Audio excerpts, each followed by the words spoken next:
ഏറ്റവും കൂടുതൽ മലയോര പ്രദേശങ്ങൾ ഉള്ള ജില്ല ഇടുക്കി. കേരളത്തിലെ ആദ്യത്തെ റിസർവ് വനം കോന്നി. ഈ വനമേഖലയെ കേരളത്തിലെ ആദ്യത്തെ റിസർവ് വനമായി പ്രഖ്യാപിച്ച വർഷം 1888. കേരളത്തിൽ റിസർവ് വനം കൂടുതലുള്ള ജില്ല പത്തനംതിട്ട. കേരളത്തിൽ ഏറ്റവും കുറവ് റിസർവ് വനമുള്ള ജില്ല ആലപ്പുഴ. ആലപ്പുഴ ജില്ലയിലെ ആദ്യ റിസർവ് വനം വിയ്യാപുരം. രാജവെമ്പാലയുടെ ആവാസ വ്യവസ്ഥയ്ക്ക് അനുയോജ്യമായ പൂയംകുട്ടി വനം സ്ഥിതി ചെയ്യുന്ന ജില്ല എറണാകുളം. കേരളത്തിലെ വനം ഡിവിഷനുകളുടെ എണ്ണം 36. കേരളത്തിലെ വനവിസ്തൃതി കൂടിയ വനം ഡിവിഷൻ റാന്നി.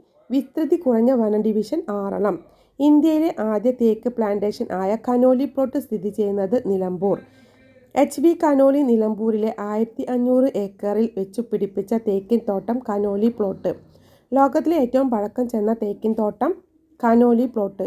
ഇന്ത്യയിലെ ഏക തേക്ക് മ്യൂസിയം സ്ഥിതി ചെയ്യുന്നത് വെളിയംതോട്, നിലമ്പൂർ.